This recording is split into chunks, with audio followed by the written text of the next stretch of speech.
We're going to be converting this useless plain wall on our house to this, the ultimate DIY rain barrel collection system.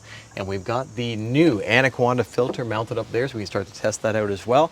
I'm going to show you exactly how I did all of this myself so that you can do it at home yourself as well. It's going to be on a budget. It is going to be super strong so that it lasts a really long time. And I'll show you some tips and tricks so that you know how to make something like this last for 20 or even 30 years so you get the maximum benefit of it as well.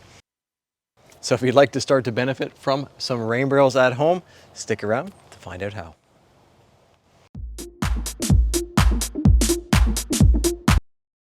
Collecting rainwater is a lot more fun than you'd think, and with the right setup, it can also be an absolute treat to use, and maybe best of all, it can also save you money over time by reducing your dependence on city water.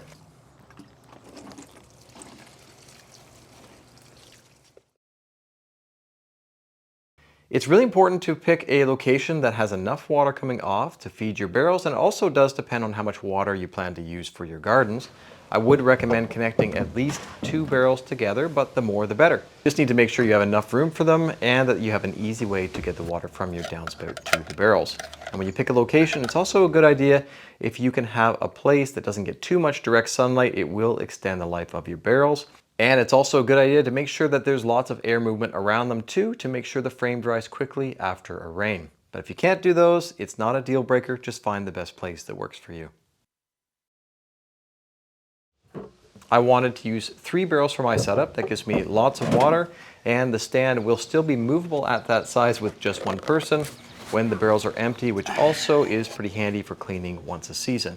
I spent quite a bit of time working on the design and tried to address as much as possible. I've set the height of the stand at 1 meter or about 39 inches. And that's important because I like to send the water to other places on my property just by using gravity.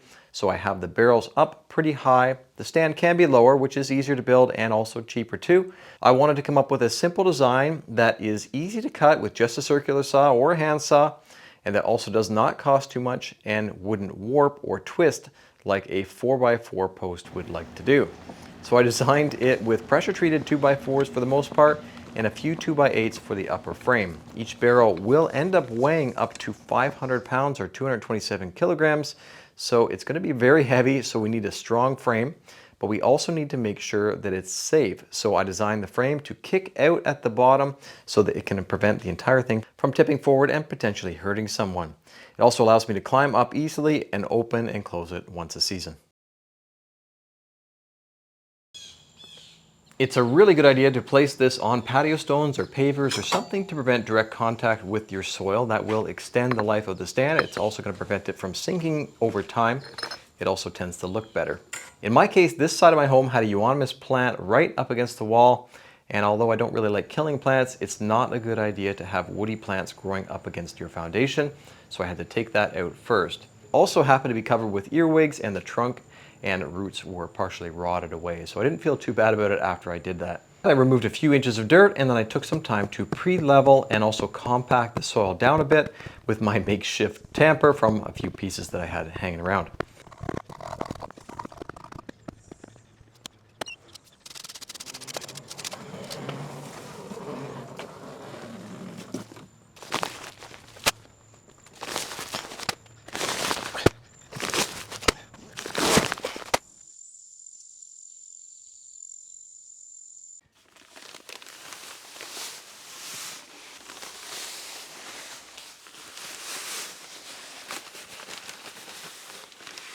I added 5 bags of limestone screening, and then I tried to level it with a slight slope away from the home.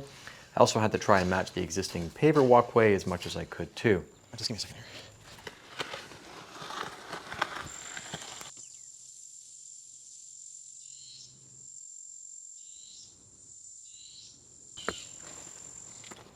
Luckily, I happen to have a lot of these pavers left over that I salvaged from the other side of our house, so this didn't cost me anything.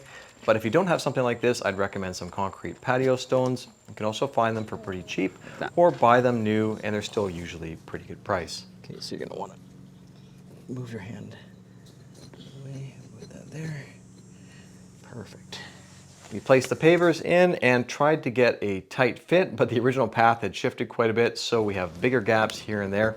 but at least it'll blend in with the original when we're all done. After they're all in place, I used a rubber mallet to set them all down. Ideally, this would all be done with a plate compactor, but I don't have one. So if this settles down, I can always wait for the barrels to empty and then just adjust them a little bit. When this is all done, I'll end up filling around the pavers with some larger gravel pieces as well to lock everything in place.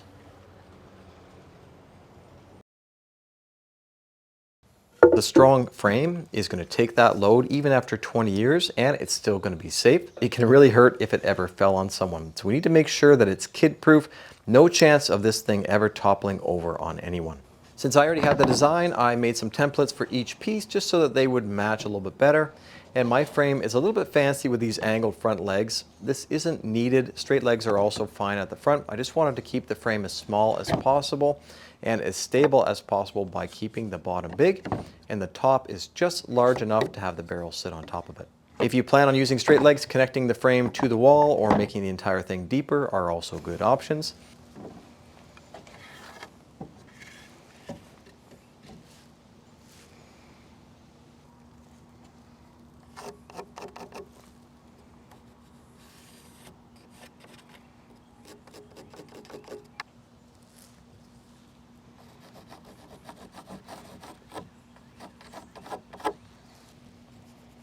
I marked out the legs first using 2x4s, trying to use the straightest ones for the longest pieces first. I cut the legs to length with my compound slide saw because I have one, but any kind of saw here will work. I did the same for the fillers, and since they're shorter, I used the slightly more warped leftovers for those. If you're picking out material, try and get lumber without the pith or the center of the tree in those pieces, and also try and get ones with minimal knots. That's going to reduce the amount of twisting and the amount of warpage that you're going to see, and also cracking and checking. Straighter pieces is just going to make the job easier for you, and it's also going to end up with a better final product.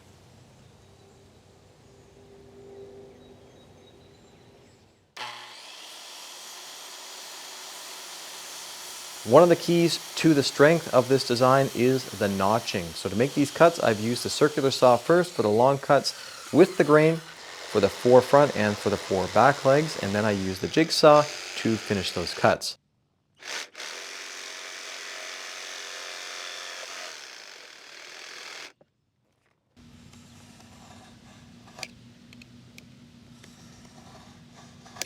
An old timber framer's trick is to use your knife to score your lines first, which prevents tear out, but also makes it easier to see the line during the cut.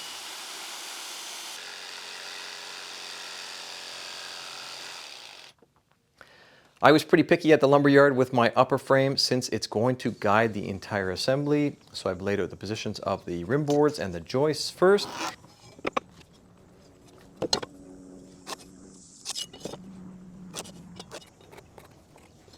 And I like to pre-drill because I don't want the frame to crack during assembly. Now, if you don't want to pre-drill everything, at least as a minimum, it's a good idea to pre-drill any holes near the end of the boards. I also pre-drilled the joists, but with a little bit smaller bit, which will help to make assembly a little bit easier. I want a super strong frame that will last, and to do that, we're going to be using PL Premium. There are 2 perks to using construction adhesive. It's going to help to seal up the end grain, which reduces the amount of water absorbed through the end grain and will extend the life of the frame. And it also makes a really strong connection from wood to wood at a butt joint connection, even with end grain. If the screws were to fail at some point, we still have a solid bond. I will warn you though, if you're going to be using PL or some sort of construction adhesive, don't use your best clothes. It will get on you no matter what you do. So consider yourself warned. Usually I like to use 3-inch regular deck screws to connect the frame together, but I have these structural screws left over from another project. Galvanized spiral nails also work well, or some combination of these. These structural screws are so nice because they make sure to pull the pieces perfectly together. I'll just make sure I put a square on when I connect everything together because these screws do not take kindly to being adjusted later on.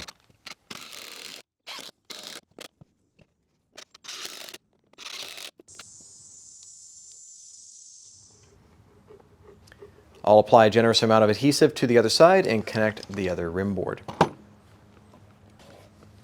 You might notice that the joist spacing seems a little bit off, but this is intentional and it'll be clear hopefully a little bit later on.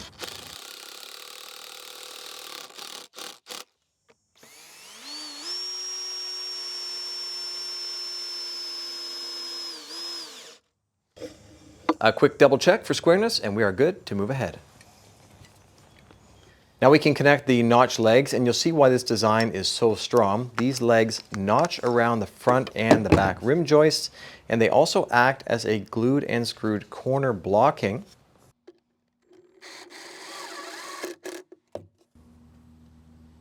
And again, I also make sure that I'm adding adhesive to any connection, especially those end grain areas.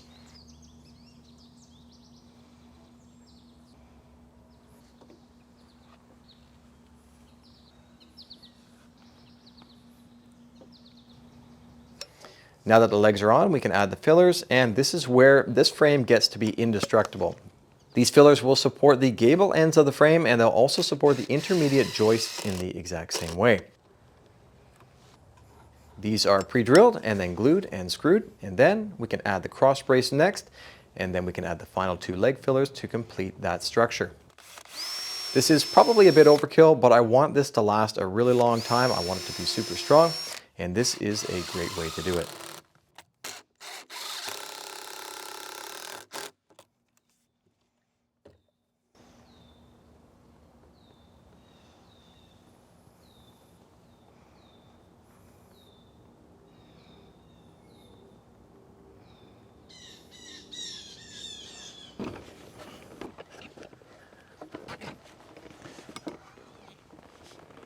With all of the bracing done, I can add the final front rail, which helps to bring the legs to the right position, and I think it can also be used as a future shelf support too.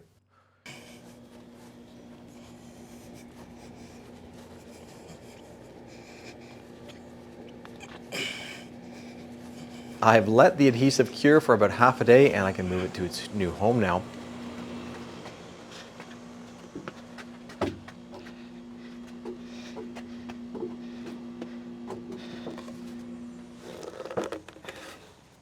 Now, pressure-treated lumber will last a long time on its own outside, especially if it stays fairly dry.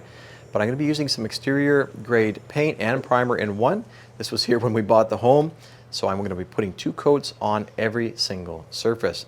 Now, the lumber I've used is pretty dry already, so if you're using some wood with a bit of moisture left in it, I'd recommend letting it dry for a couple of days before you coat it with some paint. I want it to look good, so I'm painting the entire frame, but to save time and money, it's okay just to seal up any areas where water could enter and stick around. Any exposed end grain needs to be sealed up twice if you can, and also focus on the connections too. Doing this now will extend the life of the frame by several years at least. I've done 2 coats on everything and let it dry for a few hours, and then I found out that a storm was moving in, so I had to move quickly and get the barrels up into place and collect some of that water. I initially wanted to add some shims also to protect the bottom and level the frame a little bit, but I needed to catch that water because I might have only one chance.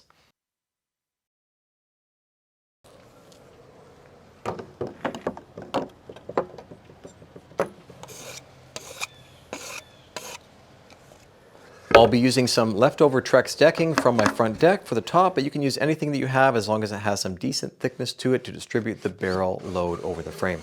I'll be using a 2-inch or 51mm hole saw to drill through the bottom of the barrels, and then these seals are made by Uniseal and are super easy to use. You just need to drill a hole, deburr the hole, and remove any sharp edges, and then lubricate the pipe with some Windex or something like that. Push it through just enough to have it come beyond the inside of the grommet for a guaranteed waterproof seal. I like these a lot. Nobody's sponsoring this video, but I will link these down below if you'd like to buy some of these for your own project. They do save a massive amount of time on a project like this. Since I'm in a really big hurry to try and catch this rain, I'm not going to glue any of my connections at this point. They actually fit pretty tight. They don't seem to leak too much. But I also want to experiment with some different ideas too and make this even more user-friendly for future. For this 3-barrel setup, I needed 1 10-foot length of PVC pipe, 4 90-degree elbows, and 2 T's. Now, there are also 4-way T's to save a little bit of time and also center the spigot, but they cost quite a bit more. So I ended up using the regular 3-way T's instead. We also have the ball valve, of course, too.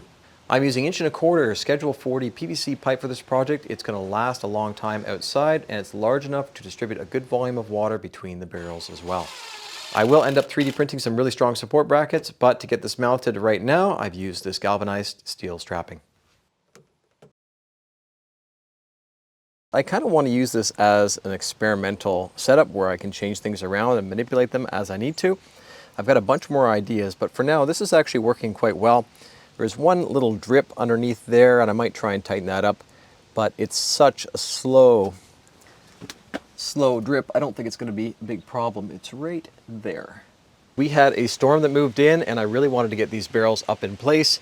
I wasn't really ready for it, but I can't control the weather even if I try. But I do want to show you what it looks like after a first rainfall. This was fairly heavy rainfall, and you can see this junk that's in here around the outside. Now I have actually drained a little bit. I've emptied about 3 or 4 buckets worth of water, and that was really just me wanting to test this out and see how it works. So I'm overall quite happy with this setup. I'm very happy with the fact that we have so much water, and I was able to actually capture a lot of that storm in here. And you can see how high the water level is. So I've got room to spare as well, but there are some bugs in here. There's some debris. I think that is a Japanese beetle. There's about 2 of those. There are some little stones in the bottom. So this is just with the downspout hooked up. There is no filtration system on here at all. So we do need to get this installed, and this is going to help us with the filtration of some of the larger debris, the bugs, and I'm not quite sure what this white stuff is here, whether that is, it just looks like some sort of scum. And it should also filter out some of those rocks, so we're only going to get small particles hopefully in here. Now what I want to do too is see if I can hook this up in such a way where this both acts as the filter and also as the overflow prevention system. So basically it's set to the right height. The water's going to come up here, and no more water can enter the rain barrels. It's going to come up and then go down into the existing downspout from there, down into that black pipe, and then away from the home. You can see that I have one of the lids off, so we can take a look inside. I have the filter connected. I do not have the downpipe connected right now because I'm still in the middle of printing the final piece. All this is probably going to need to be changed a little bit. I've already noticed one issue that I did not expect. Some of the stones that are coming off of the roof from the shingles are attracted to the magnets in here, and they end up kind of wedging themselves in between the 2 pieces that meet up right there at that seam. And it kind of keeps them from meeting perfectly, so some water tends to seep out. So with that said, I'm not sure if the magnets are actually going to be the best solution in this particular case, if I'm going to have little tiny stones being attracted to those magnets. Now that's something we can definitely work on. There are a lot of ideas from my previous video that I want to start to work through and try and incorporate into the new design, and we of course need to test this out properly as well. I will quickly shoot some water up on the roof, and you can see this thing in action. We'll take a look on the inside here. It is unfortunately very bright at this time of day, so I apologize for that. It might be a little bit difficult to see what's going on.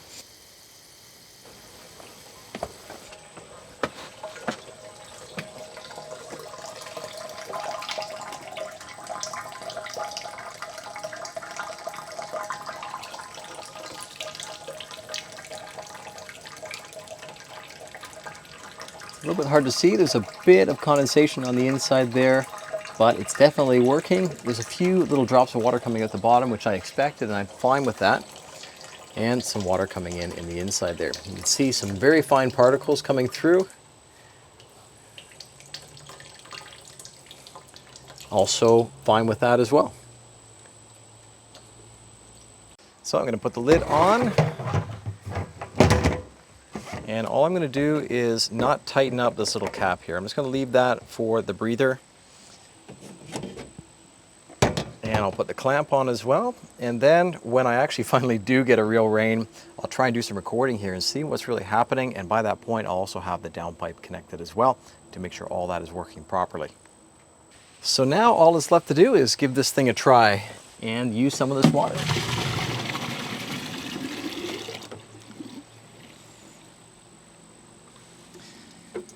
So you can see that because the spigot is so much further up the pipe, we have, after it's shut off, we have all of this water that needs to leave the pipe as well. That's something I can probably work on too. But overall, this thing is absolutely awesome. I'm really happy to have it. I'm using it all the time already. I'm just, unfortunately, having to wait for the next storm, which I don't know when it's going to be. It'll just pop up when it pops up. Let's go ahead and use this water for something good. I have some tomato plants up at the back of my yard here that are starving for water. This gets really dry up here.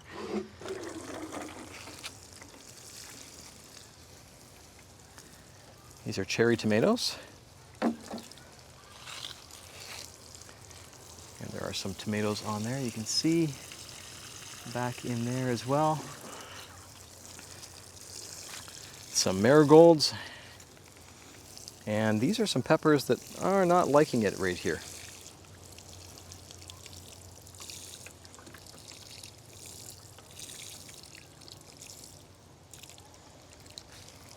And this is the cost breakdown first of the DIY food grade rain barrels that you can find on Facebook Marketplace. And they're oftentimes even cheaper than what I was able to get. Mine were $25 a piece. For my setup, if I needed to buy everything, it would cost me over $600 Canadian or about $440 US. But if I were to buy rain barrels from the store instead and treat them the exact same way that I did with the blue ones, it would actually cost me twice as much. Now, if you have some materials like I did, it could end up saving you quite a bit of money. I didn't need the screws, I didn't need some of the lumber and the paint and the patio stones, so I'm around $400 Canadian or about $290 US.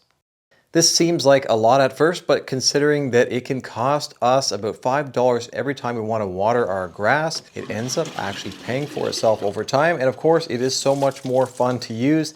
And now I don't need to drag the hose back and forth from one side of the house to the other.